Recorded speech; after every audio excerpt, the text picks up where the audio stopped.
All right, welcome back. Divorce looms, the four horsemen of apocalypse. Let's talk about it. I wonder if I have a picture of a guy called John Gottman. It's an American psychologist. He's actually still alive. No, that's not him. Is that him? Let me see if I can find this picture. Yeah, I think that's him actually. 82-year-old man, you know. Yep, 82-year-old man, still alive. He did apparently he did this guy right here. Let me show you guys. This is the guy. I guess that's the wife. I'm not sure if that's the wife right there. Okay, that guy right there. John Gottman. I'll tell you how this masterclass or this segment came along. So I stumbled into a couple on social media yesterday on Instagram. Stumbled into them. They were talking about relationships. They've been married for 8 years. They call them real relationships.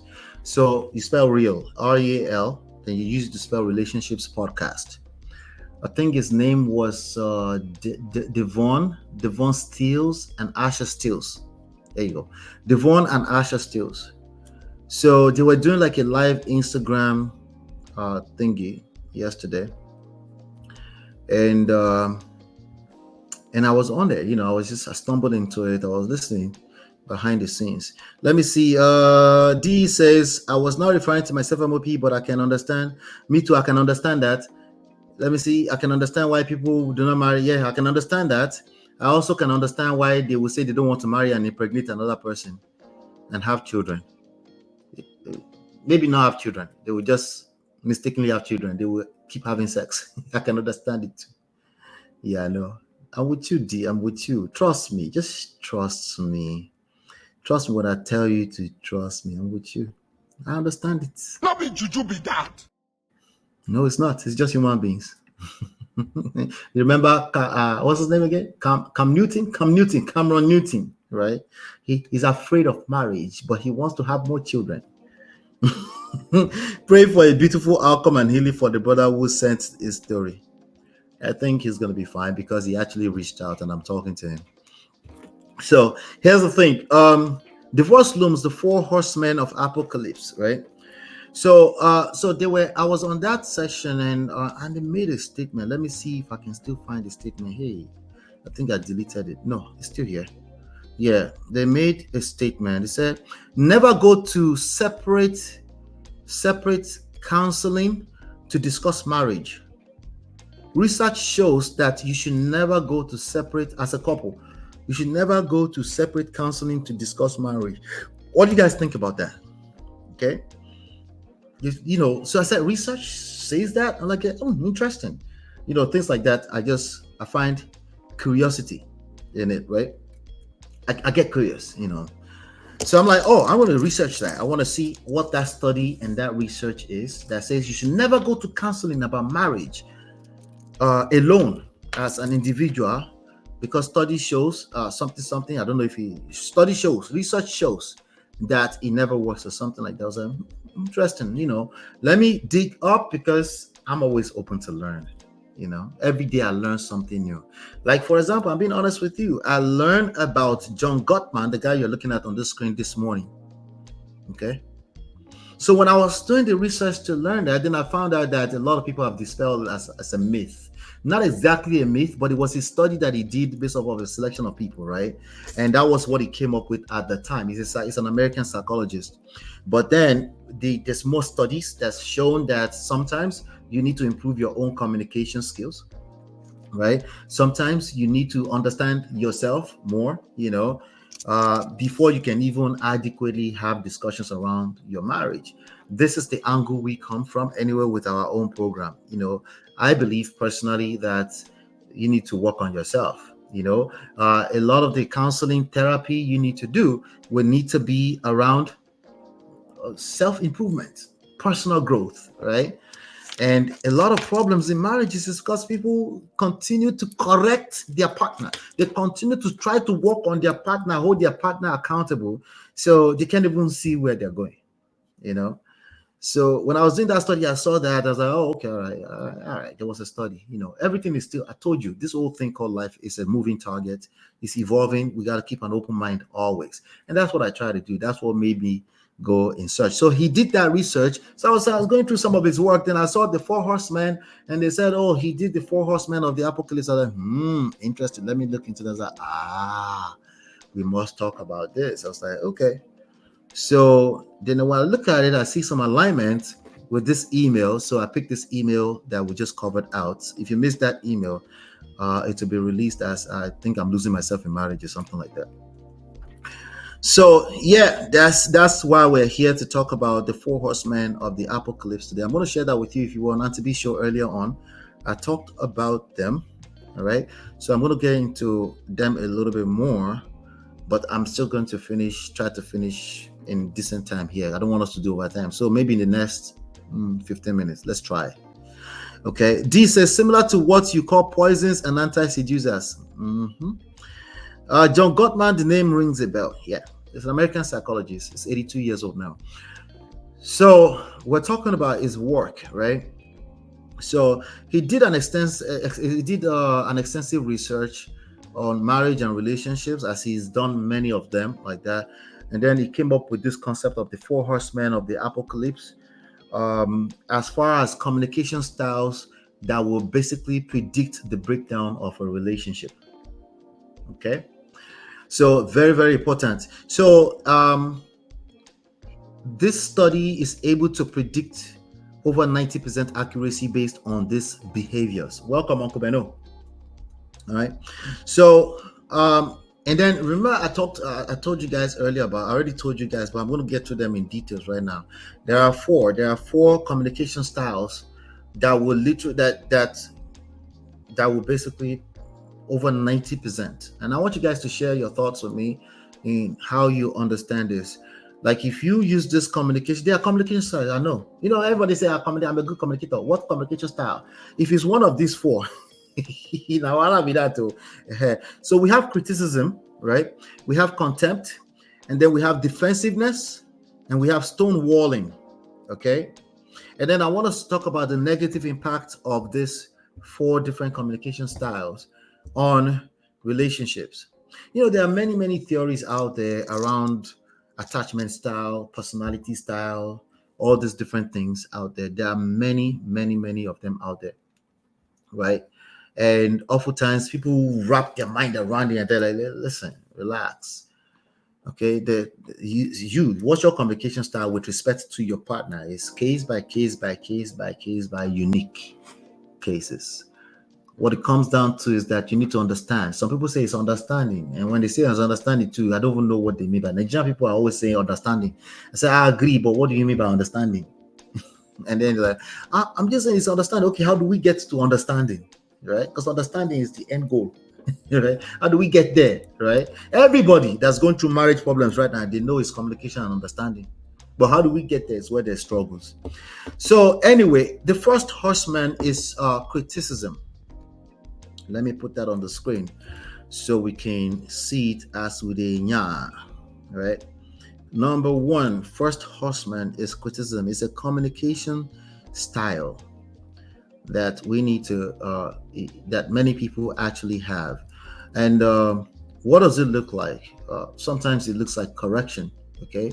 But in reality, the partner is feeling like their character is attacked, okay? No, you don't mean that necessarily, but your partner keeps acting like they feel like you're like, how men did like to tell you that they're a good man. I'll say, yes, you're a good man, right? Yes, you're a good man. I promise you, okay? That has nothing to do with nothing, but that person is receiving experience with you as that they're not good enough for you. They're essentially feeling like their character is attacked quite a lot. Okay, so when you say things like, for example, in that email, when you say things like, you never listen to me, right? You never do anything right? You don't care about anyone but yourself. Like, I know you're speaking from your own pain, right? But that's a communication style, right? As opposed to I feel, using the word I keep saying, like, this is like I said, this is a very quick cheat sheet for everybody. Just I. Make it about you. Own your shit. Like, I feel, I what is it that you feel, right? Take your time. You don't have to be in a rush, right? As opposed to saying you never listen to me. See, you don't have to point the finger, but you might as well just point the finger, right? You don't care about anyone but yourself. These are statements that basically attack a person's character. It is a communication style. It's criticism, right? Right? You're correcting, but you're exaggerating, right? You never listen to me. You never hear my own side of the story. You're losing.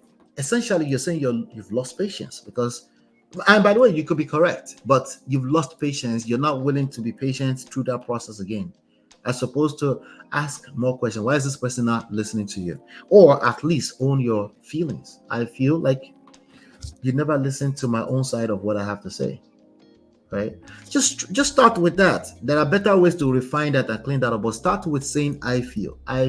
My clients know I make them do it all the time. I say they start to use all, because it's very common. I say I feel. What do you feel? So I can actually work with you. Okay. And to a lot of people, it sounds kumbaya. It sounds like, oh, so are we doing kumbaya, man? We don't have time for that. We don't have time for that. Oh, you don't have time for divorce court. I don't care. We could just go to court. Okay. All right. Good. Yeah. If that's what you want. No. Of course. But okay. Can we stay focused? Okay. Let's stay focused. So it leads to feelings of being attacked. When a person is feeling attacked, right, eventually is going to destroy trust. They can't trust you. They can't trust you by expressing themselves to you. Basically, they'll go into their shell. They can't trust you, and of course, it will destroy intimacy as well. Okay, so now this criticism of a thing, the first horseman, study shows that criticism is often one of the first negative patterns to appear in struggling relationships. So if you're seeing this and you notice that this is how you talk and stuff like that, it's probably time to pay attention because it's still early. It's still very, very early. Does that make sense? So it's actually not that deep yet, but it's time to pay attention. Okay. So did you guys like the no, you didn't, because I can see the numbers here. People they didn't like this thumbnail that I created today. You guys didn't like it? Predicting divorce. This one right here. Now, no like him. Now. If you like him, you would have packed this place since. But it's all good. We'll get better. Seeing the numbers. Okay. So 4 horsemen, right? So again, study shows that criticism is one of the first negative patterns that you will see. Okay. So you want to practice having a conversation using the I statements. Okay, as opposed to you. You don't have to intend to attack the person before they feel attacked. Just know that and know peace. Okay, just know that at the back of your mind. If you use a lot of you did this, you did that, they're going to feel attacked. Yes, even men are emotional beings. Just in case they forgot or they're not aware to tell you. All right, so let's go to second horseman. Contempt. MOP just started, Uncle Beno. We just did Shalaye before now. Yes, so I just started. Me, I will tell you the consequences. So when alarm blow, I go call my lawyer, period. What are you talking about, Uncle Beno? What did I miss? Uncle Beno don't scatter chats now, eh? And the second horseman is contempt. What is contempt? Like I said earlier on the TV show, it's a fancy word, word. It's a fancy word for an intense disrespect, sense of disrespect, right? So speaking to a partner with disrespect, mockery, again, you don't mean any harm, you're just joking. Like, Kunle doesn't understand anything about Canada, and it's been 10 years. Right? Or you never do anything. Okay, not that, but like when you're speaking to your partner with disrespect, mockery, sarcasm, you're not going to go and carry that garbage out again. I have to remind you every time. Yes, even if you're talking to a woman, right? You just never get anything right. You never listen to me. See, I know you're talking about your feelings. I know to you you're just being logical. No, you're not logical, right? Because if you're logical enough, you know that that's going to be received as an attack, right? And you're okay with constant reminding of your loved ones, right? That's okay. Naturally, when you remind people long enough, they naturally want to reciprocate again. And there's some things you have to keep reminding them because it's not something they think about naturally. But then, okay, so I have to remind you all the time. No, no, you don't have to do that. But you can choose to also make them feel attacked. How far do you think that's going to go? So if you have things like eye rolling against your partner going on, if you're rolling eyes, name calling, obviously, right? All this type of behaviors that we don't necessarily pay attention to, or even easing Nigerians and Jamaicans. Yeah, you gotta pay attention to that. Those things will create deep sense of feeling disrespected in your partner, and that's what John Gottman is referring to as contempt. Okay, so it's actually considered. Here's the impact on relationship. It's considered to be the most damaging of the four horsemen.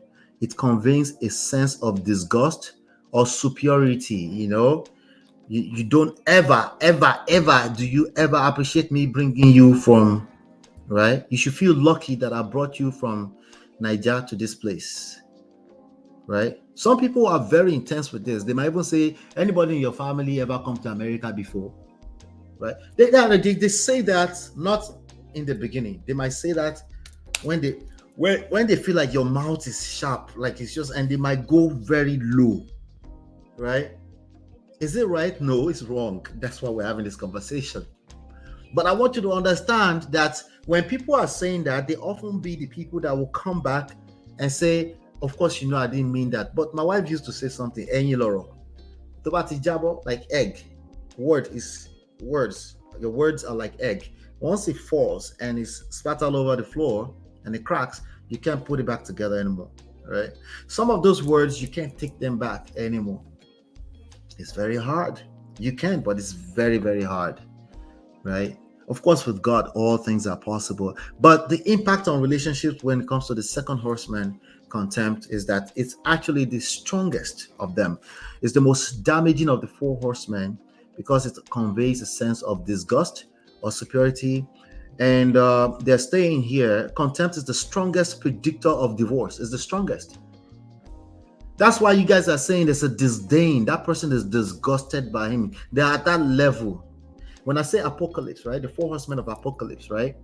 I think there's a study in the scriptures talking about the apostasy, the point of no return. Some people have hit point of no return because they are at this stage, right? There's now name calling. There's all type of things that have been said that some people just can't see themselves back in that situation anymore. And they're still living in the marriage. So it's just a matter of time. So couples who use contempt as a communication style, right, are more likely to suffer from infectious illness due to weakened immune systems. That's what they said. And is the strongest predictor of divorce. All right. So let me see. Let me come back to the chat. I think I saw something. MOP, can contempt also be from lack of attraction, complacency, grass is greener syndrome? Yes, it can. Okay, but I want to focus on at least one of the couple's bad behavior as a communication style. It's just how they talk, right? So if you want to move on, you can actually move on. If you want to leave a marriage, you can actually leave a marriage. You don't have to damage a person before you leave the marriage. You don't have to. But what we find is that a lot of people will yield to this. So the answer is yes. But for the most part, people are just in a space, a very funky place. Sometimes they still have sex. Right? Sometimes when they say they have sex, it's out of responsibility, duty, responsibility, assure, obligation, or some type of deal, right? But I'll say yes, but the focus here is some people is sometimes it's how they were raised. It doesn't have to mean that they're ready to move on to somewhere else. Sometimes it's just manners, you know. And yes, just because it's just manners or I was just joking does not mean it can't end in divorce. Because again, the person feeling the pain is storing resentments. They feel less than. They feel like you don't even need them. Remember what Mr. Kunle said?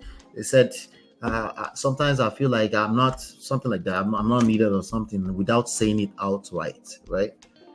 So, and then sometimes somebody, maybe you guys have done it to each other, but one person is trying to slow down so that we can stop talking. It's maybe you've had conversations around talking like that, and he said okay. But some people they have very thick potty mouths, right? So, but I think when they say it's one of the most dangerous, they're speaking from a place of the impact that it has on people, because it actually has the capability of shattering people's self-esteem.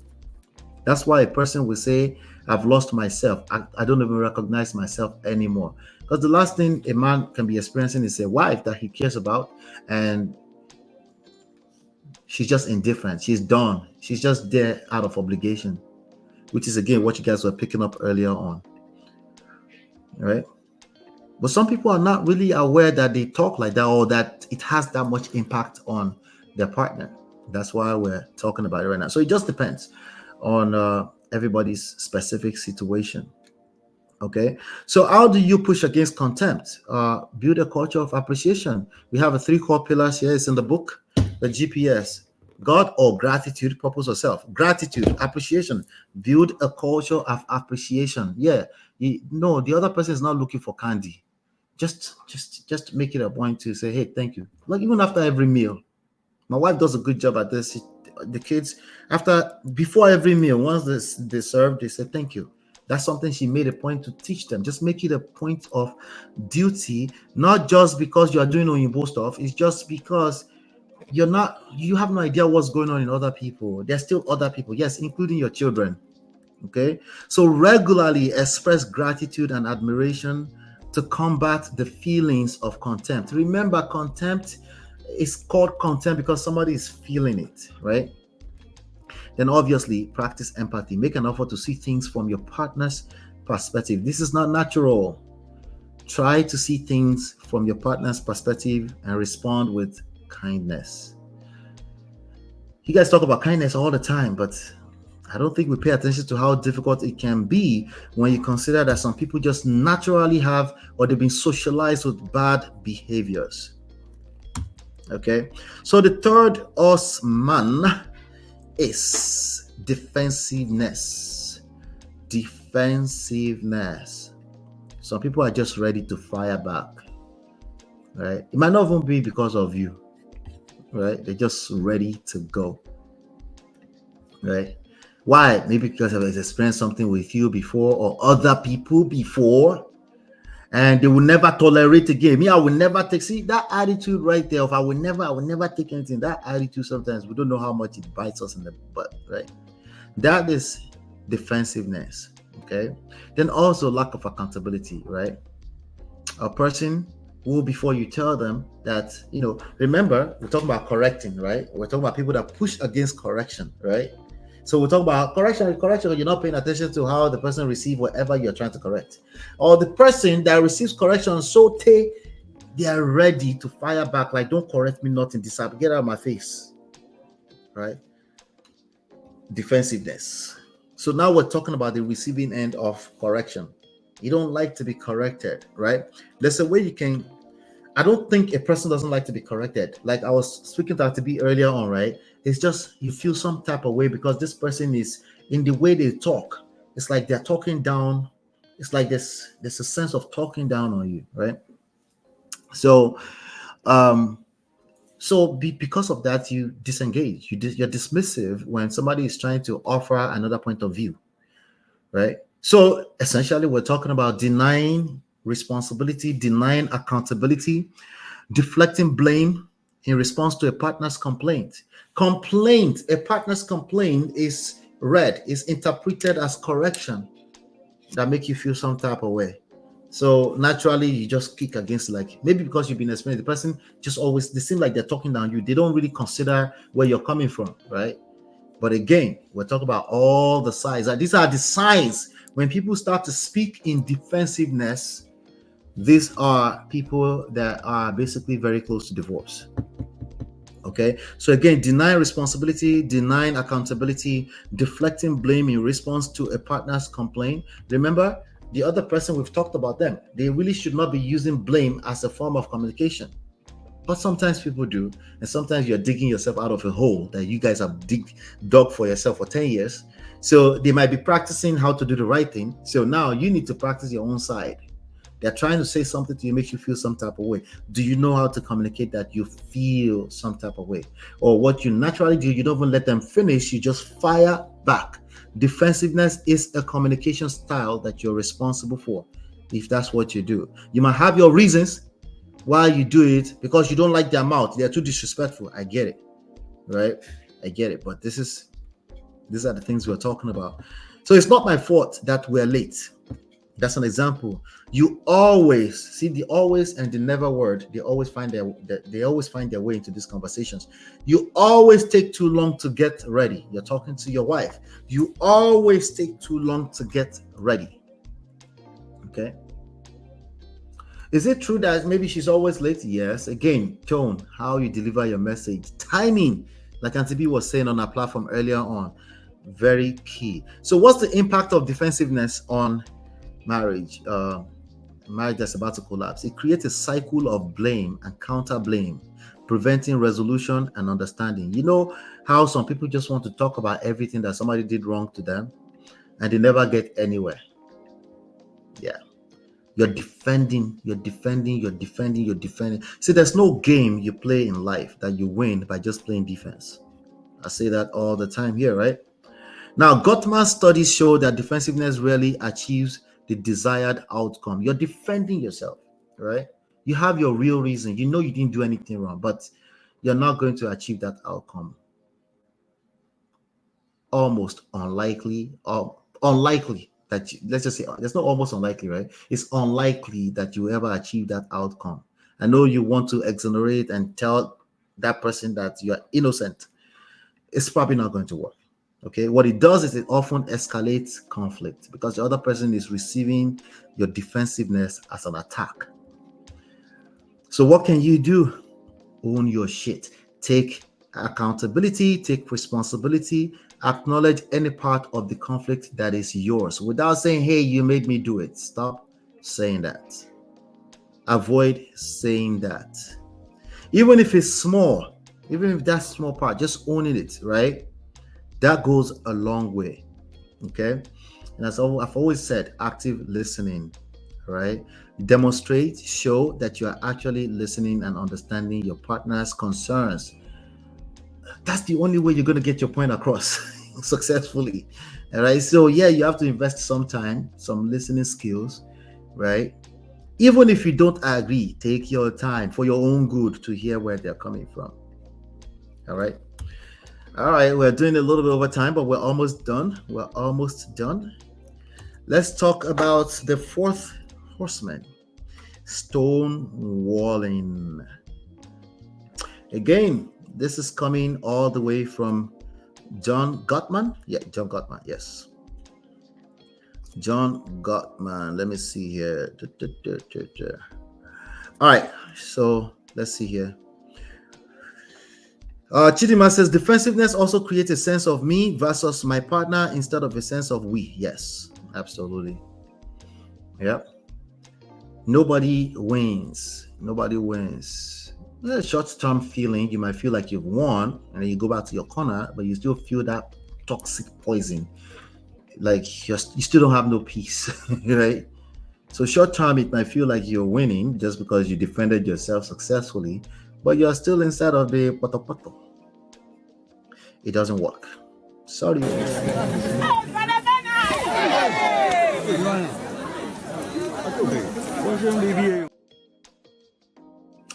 All right, so the fourth horseman is stonewalling, withdrawing from interaction, shutting down, silent treatment, malice keeping, right?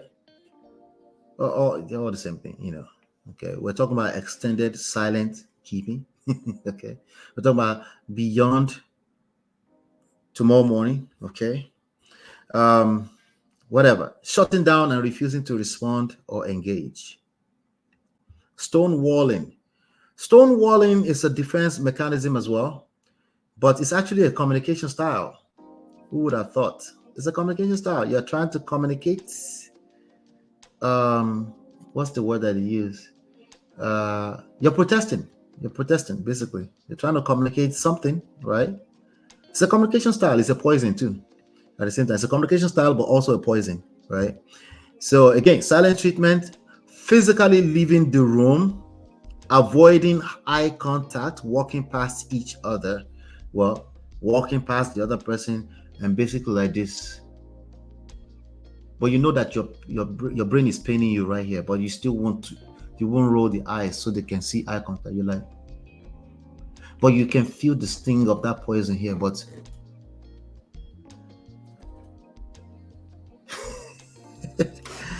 more, what do we do to ourselves? The way we punish ourselves because of emotions is ridiculous. I was going to use another word, but let me keep this place clean. The impact on relationships is that it leads to emotional disconnection, feelings of abandonment. Okay, you might just be dealing with somebody that already had issues with abandonment, so you might think you just need some space, but you might just be creating internal damages in that relationship. All right, and of course, as much as you think you're taking space, you are escalating conflict over time. That's why the issues keep coming back to bite you in the butt. No matter how long you go, those issues will come back because they were never resolved, right? So they are also saying some people left way too early. All right. This is what John Gottman's studies is saying. About 85% of stonewallers in heterosexual relationships are men, according to Gottman's research. 85%. Jesus Christ. According to his own samples, and I disagree. Uncle Beno would disagree, right? Anyway, solutions. They said practice self-soothing. When feeling overwhelmed, take a break and engage. See, we're not saying you shouldn't take a break. Silent treatment is not the same thing as taking a break. I don't know why people try to put that together. They're not the same thing. Silent treatment is exactly what that is. It's stonewalling. Okay. All right. It's treating water with silence. Okay. It's manipulative. It's controlling. It's dismissive. It's bad behavior all around. It's condemned. When I condemn you, I'm not condemning you. The behavior. It's like, don't practice it. Okay. But it's okay if you're feeling overwhelmed to take a break and engage in calming activities. Earlier on at the show, we talk about some outlets that you can use, journaling, exercising, things like that. Take a break and engage in calming activities like deep breathing and a short walk. Take a walk. Okay. After your break, you can return to the conversation when you're both calm. Because what's the point, right? If they're not calm and you want to talk to them. So I will never tell you that it's not okay to take a break and back off a situation. I will never tell you that. The reality is that you should consider that. Okay. So those are the four horsemen right there. The fourth one is stonewalling. Okay. Chidima said, yes, I was just thinking that. Why would someone punish themselves like this? All these childish, immature behaviors. Emotions are bastard. That's what it does to us. Right? You don't even know why you're doing it, but you do it. Actually, you will find a way that to tell me that you're doing it. You will justify it with bullshit, but it's bullshit. We shouldn't be punishing ourselves like that. We should be acting like matured adults. But here's the thing. You start. You need to start. Start with yourself, okay?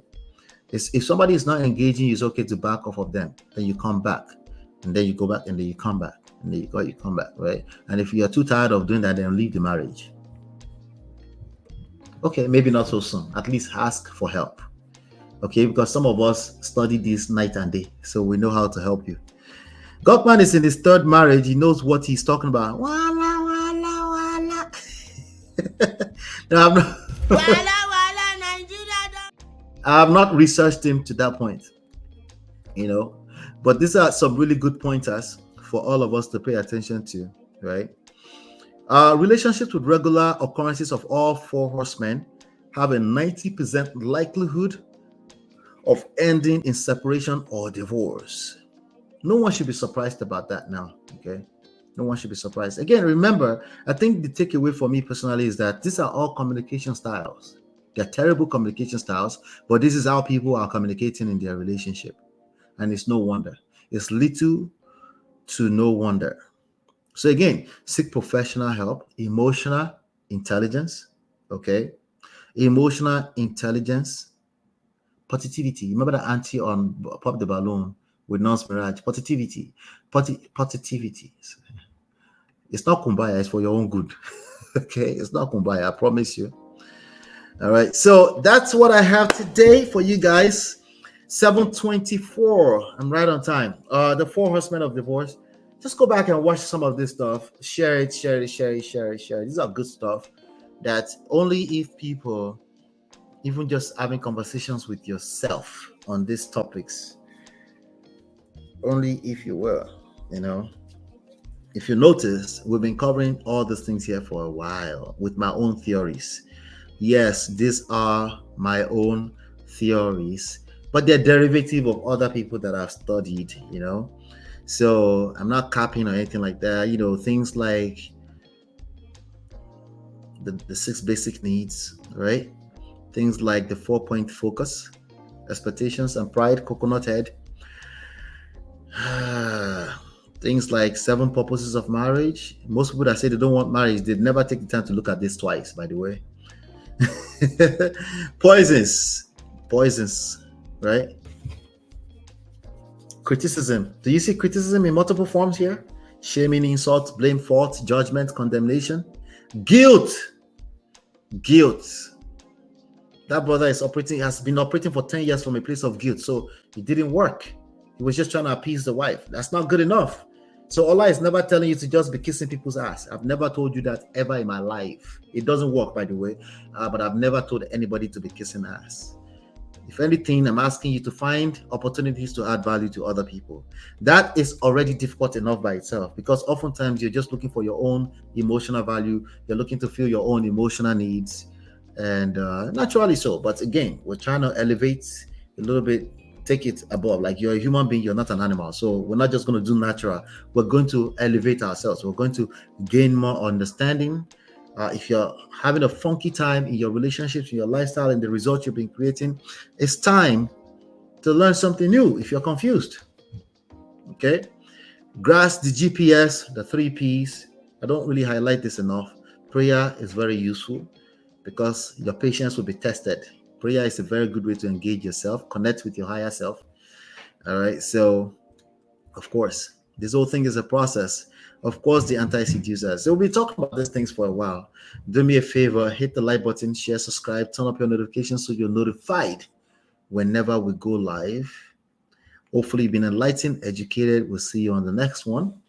Peace. Hey Prestige fam, show some love to the video. Hit like, subscribe, and share. Are you in Europe, America, and struggling in your relationship? From argument to abuse and trust issues, we're here to help. Lola and I founded Prestige Marriage Academy to transform your story. With 20 years of friendship, 17 years of marriage, experience with navigating the ups and downs of marriage, and personalized coaching, includes 24/7 support. Ignorance is expensive. WhatsApp us at +1 732 305 8577 to book a free discovery session today and take charge now. Don't wing it. Join us in creating the love life you deserve.